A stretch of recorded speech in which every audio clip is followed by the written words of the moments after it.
Hello friends, എല്ലാവർക്കും tasty hub YouTube ചാനലിലേക്ക് സ്വാഗതം. ഇന്ന് നമ്മളിവിടെ ഉണ്ടാക്കാൻ പോകുന്നത് അയിലക്കറിയാണ്. അയിലക്കറി ഉണ്ടാക്കുന്നതിന് നമ്മൾ ആദ്യം മൺചട്ടിയാണ് എടുക്കേണ്ടത്. മൺചട്ടിയിലേക്ക് അല്പം എണ്ണ ഒഴിച്ചിട്ട് എണ്ണയൊന്ന് തിളയ്ക്കുന്നതിന് വേണ്ടി വെയിറ്റ് ചെയ്യുക.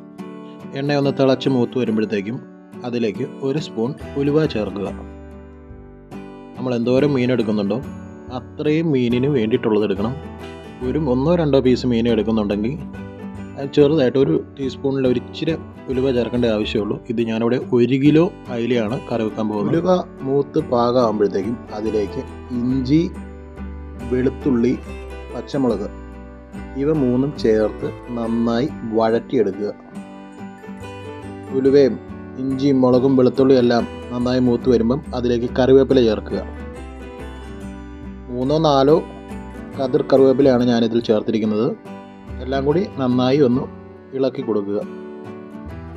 ഇനി മുളക് പൊടിയാണ് ചേർക്കുന്നത്. നിങ്ങൾക്ക് എന്തോരം എരിവ് വേണോ അതിനനുസരിച്ച് മുളക് പൊടി ചേർക്കുക.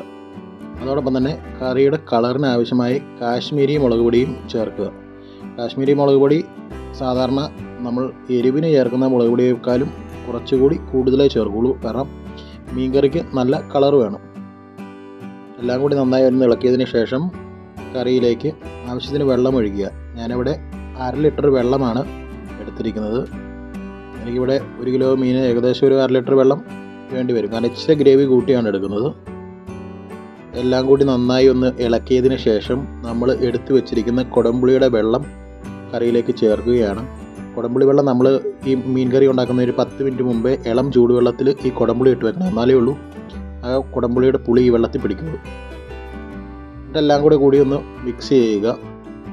ശേഷം കറിക്ക് ആവശ്യമായ ഉപ്പ് നിങ്ങൾ ഏകദേശം ഈ ഗ്രേവി ഒന്ന് രുചിച്ച് നോക്കിയിട്ട് അതിന് ഉപ്പ് കുറവാണെങ്കിൽ ആവശ്യമായ ഉപ്പ് ചേർക്കുക.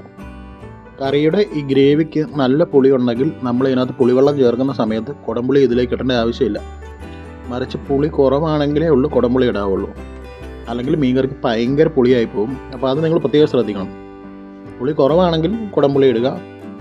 കറി മീനെല്ലാമായിട്ട് വെന്തതിന് ശേഷം നോക്കിയിട്ട് പുളി കറക്റ്റായെങ്കിൽ ആ കുടംപുളി എടുത്ത് മാറ്റുക. പുളി കൂടുതലാണെങ്കിൽ ഈ കറി തിളയ്ക്കുന്നതിന് മുമ്പ് നമ്മൾ പുളിവെള്ളം ഒഴിക്കുമല്ലോ, ആ പുളിവെള്ളം ഒഴിക്കുമ്പോഴേ പുളി കൂടുതലാണെങ്കിൽ കുടംപുളി എടുത്ത് മാറ്റണം. ഇനി നമുക്ക് വെട്ടി തയ്യാറാക്കി വെച്ചിരിക്കുന്ന അയില ഈ കറിയിലേക്ക് ഇടാം.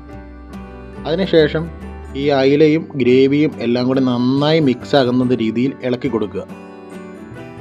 നന്നായി ഈ ഗ്രേവിയുടെ എല്ലാ ഭാഗവും അയിലയുടെ എല്ലാ ഭാഗത്തും പിടിച്ചു എന്നുള്ള രീതിയിൽ നന്നായി ഇളക്കി കൊടുക്കുക. അയിലയിലേക്ക് അല്പം വെളിച്ചെണ്ണ കൂടി ചേർക്കാം. വെളിച്ചെണ്ണ ചേർക്കുന്നത് പ്രധാനമായിട്ടും ഇതിലെ ഗ്രേവി ഒന്ന് തിക്നെസ്സായി കിട്ടുന്നതിനും അതുപോലെ ഈ മീനിനകത്ത് ജലാംശം പെട്ടെന്നൊന്ന് പറ്റുന്നതിനും വേണ്ടിയിട്ടാണ് വെളിച്ചെണ്ണ ഇതിലേക്ക് ചേർക്കുന്നത്. ശേഷം മൂടി വെച്ച് ഒരു 4-5 മിനിറ്റോളം ഇതിങ്ങനെ വേവിക്കാം. എന്തോരം നന്നായി തിളയ്ക്കുന്നോ അത്രയും നന്നായി ഗ്രേവിയുടെ തിക്നെസ് കൂടും, നല്ല ടേസ്റ്റുമായിരിക്കും. ഇപ്പോൾ നമ്മുടെ അയലക്കറി ഇവിടെ റെഡി ആയിട്ടുണ്ട്. ഈ അയലക്കറി നമ്മൾ ഇന്ന് കൂട്ടരുത്, നാളെ രാവിലത്തേക്കേ കൂട്ടാവുള്ളൂ. എന്നാലും ഇതിലേക്ക് പുളി ഇതെല്ലാം പിടിച്ച് നല്ല രുചിയായിട്ട് ടേസ്റ്റി ആയിട്ട് നമുക്ക് കിട്ടുള്ളൂ. നിങ്ങളുടെ അഭിപ്രായങ്ങൾ കമൻ്റായിട്ട് രേഖപ്പെടുത്തുക. അതോടൊപ്പം തന്നെ ഈ ചാനൽ സബ്സ്ക്രൈബ് ചെയ്യാത്തവരാണെങ്കിൽ ടേസ്റ്റി ഹബ് ചാനൽ സബ്സ്ക്രൈബ് ചെയ്യൂ. മറ്റൊരു വീഡിയോയുമായി നമുക്ക് വീണ്ടും കണ്ടുമുട്ടാം.